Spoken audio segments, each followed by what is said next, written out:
playing against the backup quarterback? Is there a you have to guard against like a letdown, or is it the opposite? You almost have to. You're almost on alert because you haven't seen this guy and really know what he's all about. I definitely think it's the latter. I think for us, we have to, we haven't, Geno hasn't played that long, and, it's a little bit different from Russell, so you got to be on your P's and Q's.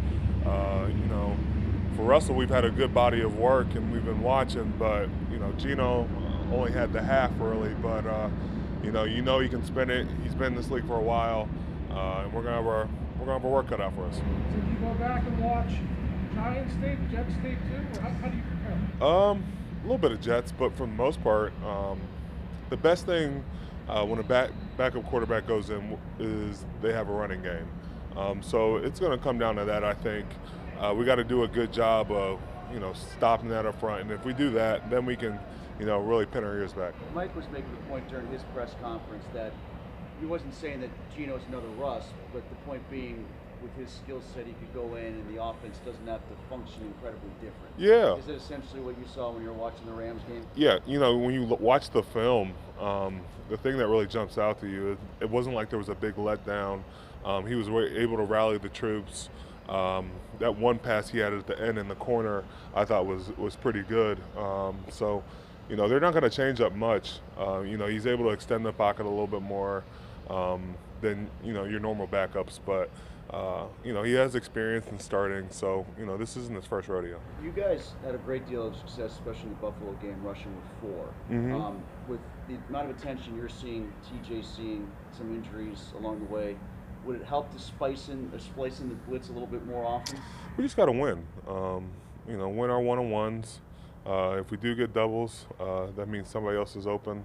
And if those guys aren't, if I'm not winning, or if another guy's not winning, then they're just going to keep doing it.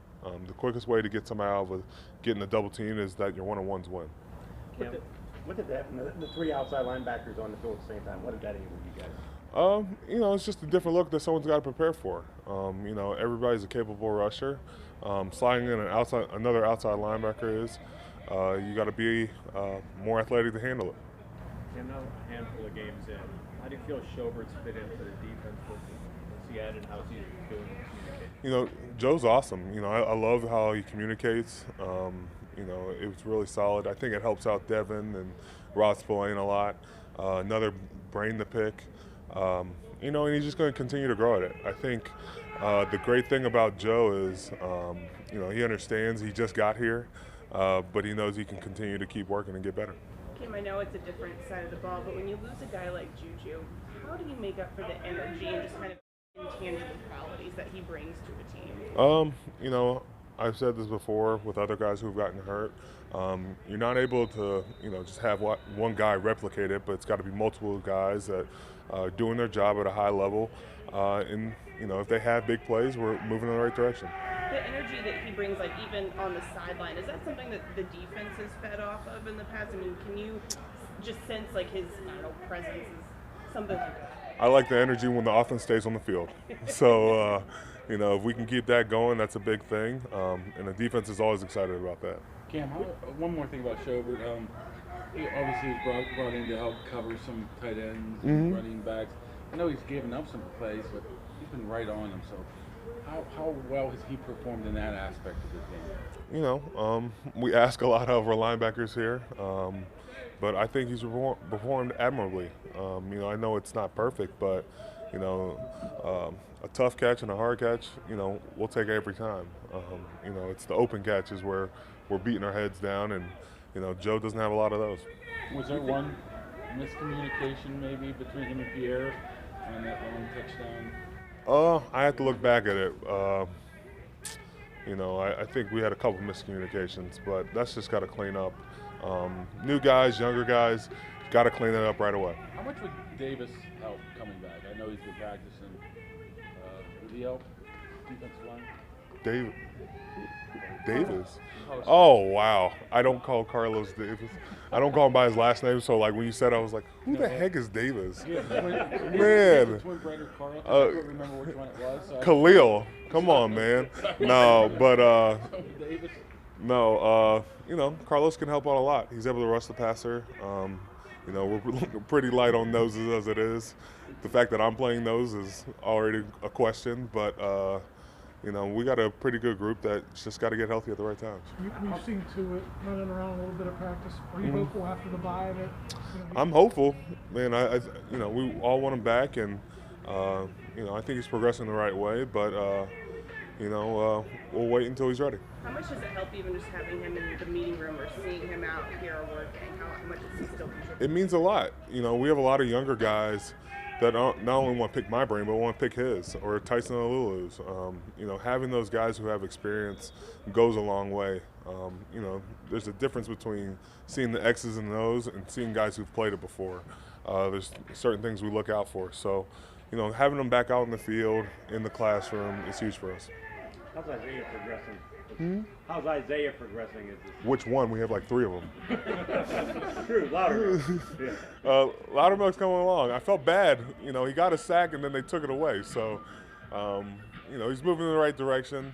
The thing I love about him is he listens. He wants to learn. He's quiet, but as a rookie, most guys are quiet. For all you guys, the Carloses, the Isaiahs, all of you, is it important to speed up the clock on Geno in this game because of the danger that exists with the playmakers he's thrown to? Yeah, man, he's got some explosive playmakers. So, you know, we got to get him on the ground. We got to put him in situations where they have to throw the ball because they got, you know, Alex Collins and Chris Carson running the ball. They have a lot of success and a lot of big plays. So if we can, you know, limit the run game and then really get up to the pass, it'll be a good day for us. Cam, did you wear the old school neck roll on Sunday? No comment. It looks like you should have been playing in the 80s. I feel like I've been playing in the 80s. No, I'm just kidding. Terrell Edmonds. Yes. Does he had obviously a first round pick, a lot of pressure comes with that. Yeah. How do you feel he's performed, and how tough is it to play that role opposite you?